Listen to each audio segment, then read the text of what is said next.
Welcome to the world of amazing mountain animals.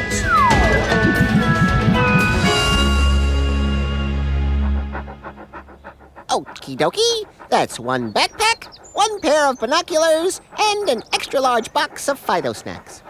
Can you carry all that, or would you like a doggy bag? Did you have to slobber all over it? Starting a new business, Henry? It's called Henry's Mountain Tours. Our first expedition is in search of the mysterious Yeti. You mean the legendary two-legged creature of the mountains, which most scientists say doesn't exist? Science schmience. They say that about a lot of things. But look, here's a postcard of Bigfoot. Too bad he stepped on the camera. And here's one of the Loch Ness Monster. You wouldn't believe how muddy those lochs get. Aliens? Don't tell me. Thumb in the lens? I know what you're thinking, but there really is a Yeti. I saw it on Mysteries of the Mountains. I even taped it. There he is. Where? Look, there he is again. It was on TV, so it must be real. Oops, rewind. There. Is that a Yeti or what? It's hard to say just what it is. Oh, yeah? Who made you the expert on mountain animals anyway? Well, I do know a thing or two about the subject. Let me explain. From a distance, the mountains look like they might be unbearable to live in. But when you actually get there, there are plenty of bears. And a whole lot more. There are lots of different animals to be found far, far above sea level. From the hedgehogs of the high plateaus to the bighorn sheep of the sheer rocky faces. And wherever you go, you find the animals are perfectly adapted to thrive in these extreme conditions. Yaks are so well adapted to mountain life, they can no longer live at low altitudes. I could adapt to a view like that. It's beautiful up here. I didn't know you loved the mountains, Henry. Oh, yeah. I've been adapting to them for days now. Henry, it's taken thousands of years for these Japanese macaques to adapt to the mountains. They've had to develop special food-finding skills and thick furry coats just to stay alive. Good for them. But I don't have that kind of time.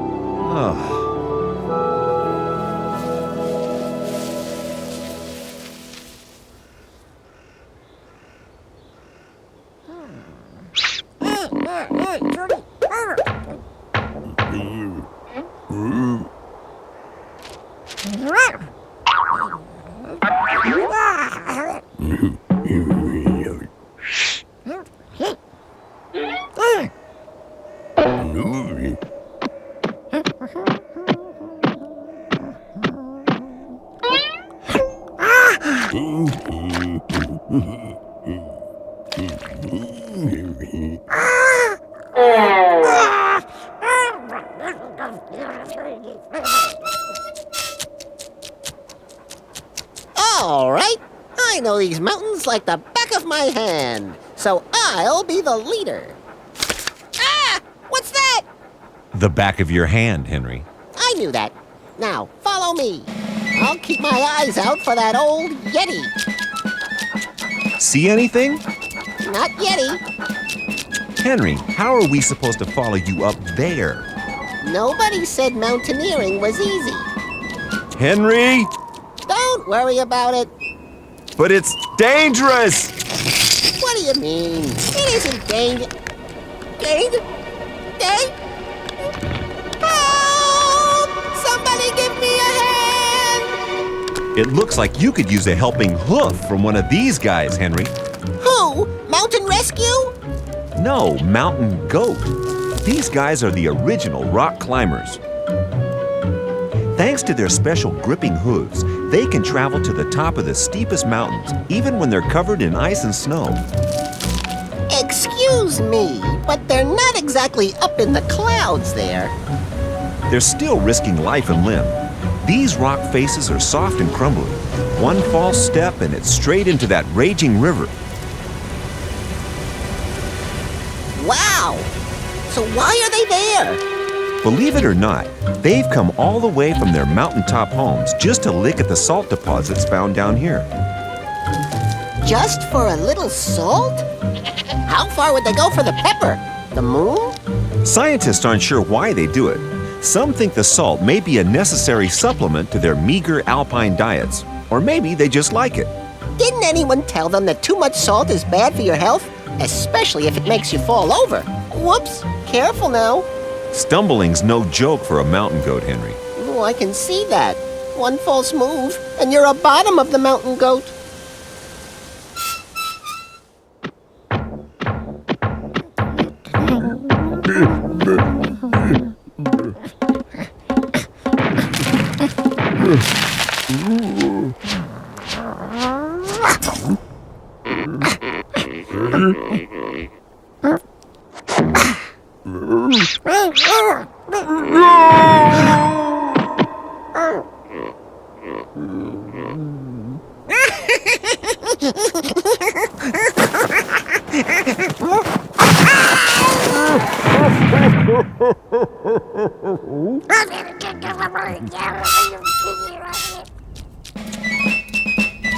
Company! Halt! Cocoa time! Now who's going to gather up some firewood? Sorry, Henry, there's no wood up here. Come now. I need to make a pit stop behind the bushes, and then... Sorry, Henry, no bushes either. All right, fess up. Who hit all the trees? Was it you? Oh. No one hid them, Henry. They just won't grow up here above the tree line. The what? The tree line. That does it. Where are you going?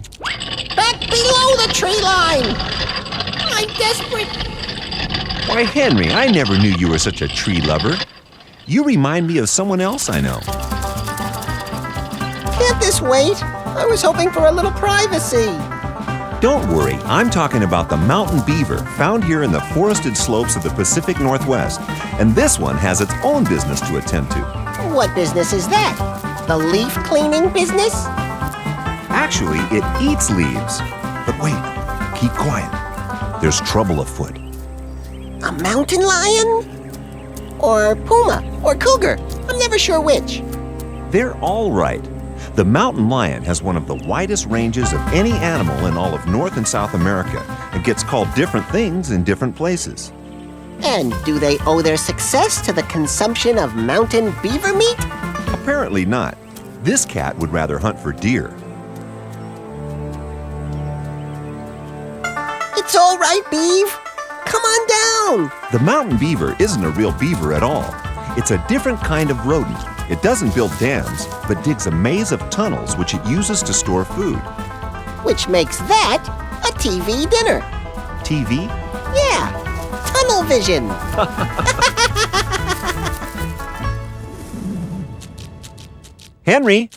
Henry, it's time for your news report. What? Now? Yes, now. Out of my way! Journal lizard coming through!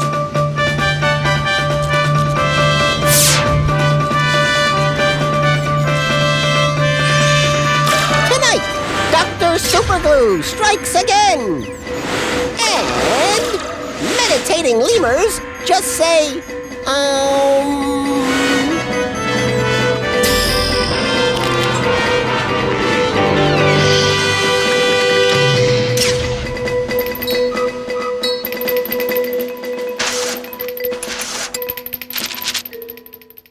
But now our top story.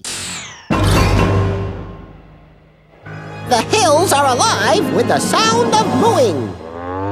Since it was discovered that the first person to climb the world's highest mountain was a cow, we can now reveal the truth about Hillary, the Milky Mountaineer. Hillary got her start on the island of Jersey, where she used to climb to the top of everything she could. Later, she visited the Alps. While the other cows were sliding down the mountain, Hillary was climbing up it. She made her first attempt on Mount Everest soon after, but gave up when frostbite turned her milk into ice cream. Finally, with nothing but a cud to chew on and a sheep for a Sherpa, she made it to the top. Coming down, she said, was the hardest part. Hillary, what a hero, thanks to her skill, spirit, and utter determination. You think they bought it? You couldn't even give it away, Henry. Rats. Let me see if I can help. I have always relied on the kindness of narrators. Then you'll be glad to know that there is a certain kind of cattle that lives in the mountains around Everest. Really? What's it called? A yak. A what? A yak. What? Yak. Would you quit yakking and get on with the story? Okay. Yaks live high up here in the Himalayan mountains and have long, thick coats to protect them from freezing temperatures. Now, because yaks are so good at living at high altitudes, they were domesticated as pack animals by the Nepalese people, or Sherpas. Have you heard of Sherpas? I sharpenly have. The Sherpas have carved out a niche for themselves as tradespeople, carrying goods and ferrying travelers up and over the highest and coldest mountains on Earth. It looks like it's the yaks who are doing all the carrying. You're right. The Sherpas rely totally upon them to get around. It may not look like the most agile of climbers, but the sure-footed yak can carry huge loads over the rock and ice of these high mountain passes. Ouch! Backache! Ooh, or should that be yak-ache? In fairness, the yaks do benefit by being cared for, watered, and fed. Well, you know what they say. No, I don't know what they say. You scratch my yak, and I'll scratch yours. Oh, brother.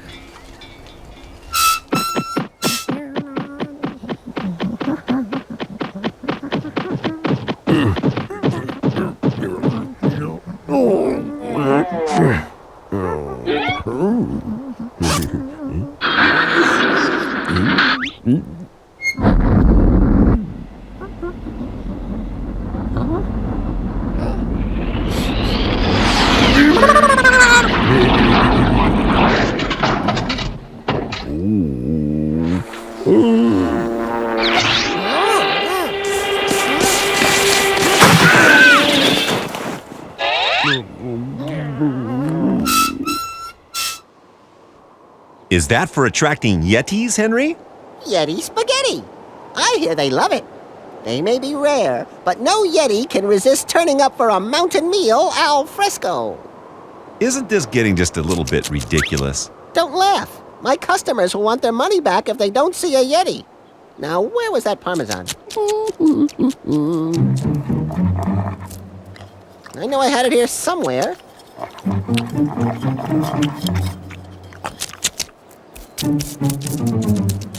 What the? Where's the Yeti spaghetti? Oh no! He was here! See? The Yeti's not so rare after all. Rare is one thing, Henry. Mythology is something else. You see, nobody can be sure the Yeti has ever really existed. Don't say that! Do you want to wreck my business? If it's mountain rarities you're after, you should come to see the volcano rabbits of Mexico. Volcano rabbits? You better come quick, though. These rabbits are dying out fast. Why? Do they erupt? Stand back! Volcano rabbit, ready to blow! The mountains that surround Mexico City are all old volcanoes. Towering some 7,000 feet above the city, they ought to be safe havens for wildlife like the volcano rabbit. Nobody can touch them up there, right? Wrong, I'm afraid. There are 25 million people living down there in the city, and only a few hundred rabbits left up in the mountains. The problem is that all those people put a lot of pressure on the surrounding countryside. Meaning? Meaning that the rabbits' natural habitats are being destroyed. The bunch grass is being burned to clear the land for grazing to feed the ever-growing population. Fire! Sound the alarm! There are rabbits in there!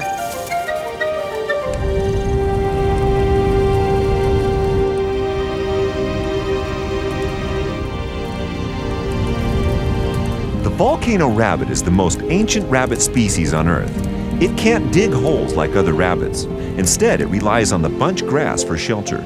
There's not much shelter here anymore. Although the ground has been burned, it doesn't take long for new green shoots to sprout up.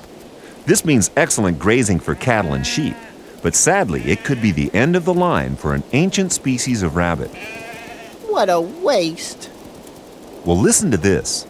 Up in the Himalayas, there lives one of nature's most beautiful and noble creatures. Why, thank you. I'm talking about the snow leopard. That is a nice coat she's got there. The coat's been its undoing. It's so wonderful that it's prized by hunters and fur wearers alike. How dare they? Very little is known about wild snow leopards because they live in such remote mountain areas and are very shy. Ah. We do know the wild population is in decline, which is why breeding programs in zoos like this one are so important. As well as keeping the leopard numbers up, zoos help us to learn about the animal so we can protect them properly in the wild. I used to think zoos were all about hot dogs and popcorn, but they're actually lifesavers.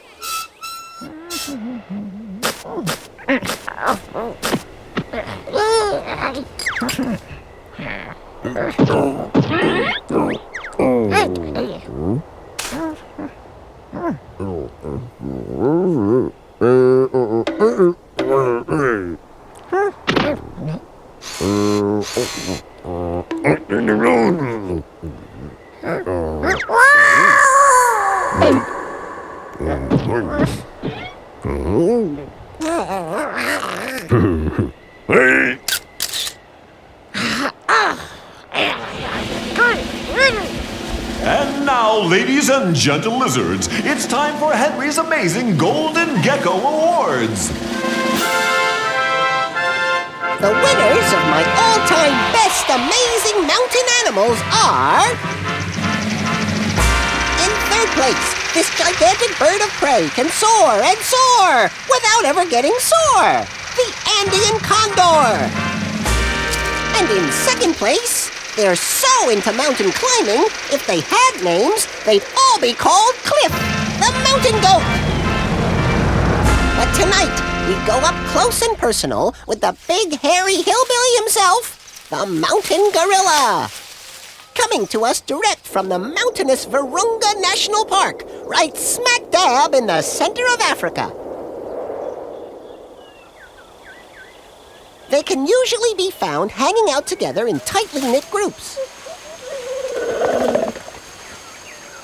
They like playing a lot, especially the young, but the one pastime that they all enjoy is giving each other a really good grooming.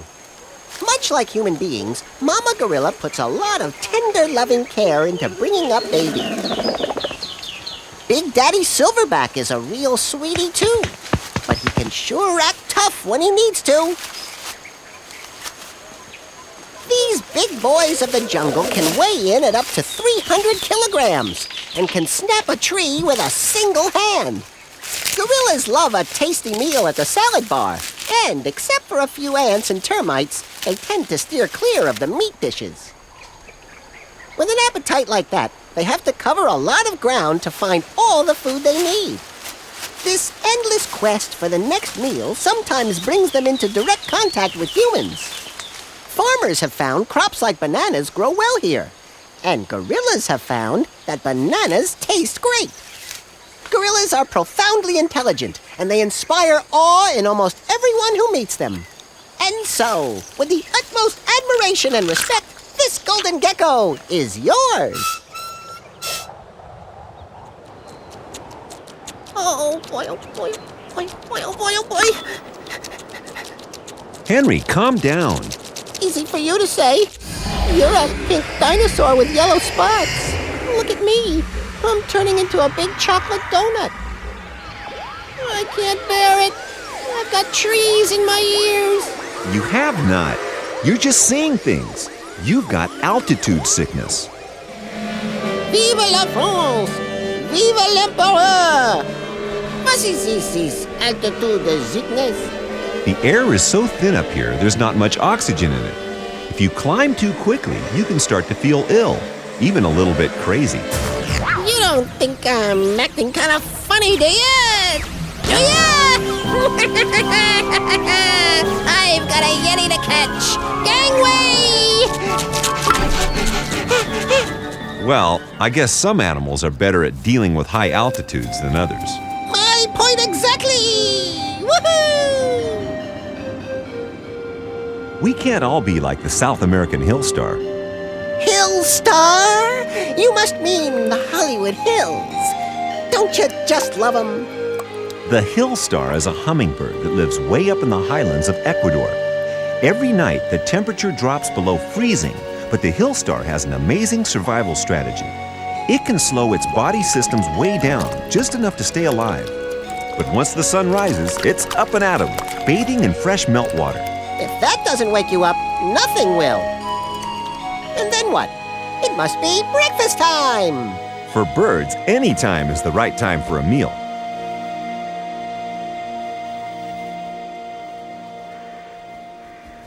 It takes an incredible amount of food to keep a bird as big as this Andean condor flying high. I know the feeling. I get so hungry sometimes I could eat a horse. Same with the condor. And that's exactly what this one's going to eat. A dead horse, that is. Stop! That's just an expression. Condors and vultures are scavengers. They feed on dead animals called carrion. Well, then I guess he can carry on in that case. Other scavengers join the condors at the carcass, which will feed them all for many days.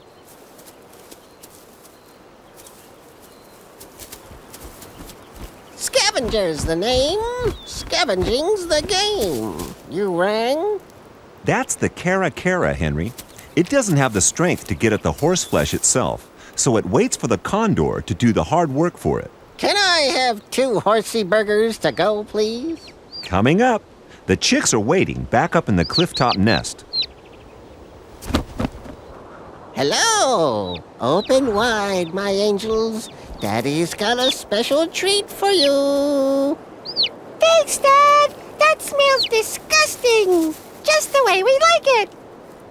Hush now, my darlings. We don't want the neighbors to get jealous. Speaking of neighbors, who should be building a nest right below the cara but our old friend, the hill star?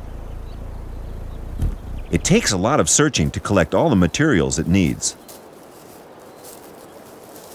Here, it's actually taking some of the sheep's wool straight out of the cara's nest.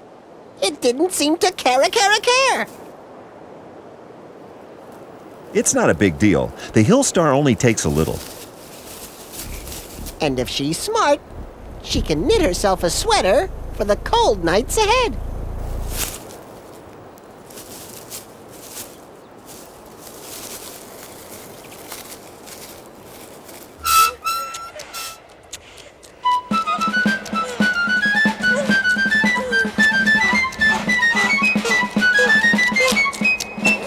At last, you've made it to the top, Henry.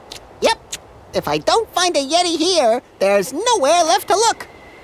And just think of all the refunds I'd have to shell out. Oh no! I can't see a thing! This is abominable snow, man! I can't move! Hang in there, Henry. I'll get help. What's that? Is that you? Ah! The Yeti! Coming to get me! Help! Relax, Henry. It's the St. Bernard. I told you I was going to get help. Thank you. Maybe I didn't meet the Yeti, but who knew I'd make an amazing mountain animal out of one of my own customers? Right, Henry.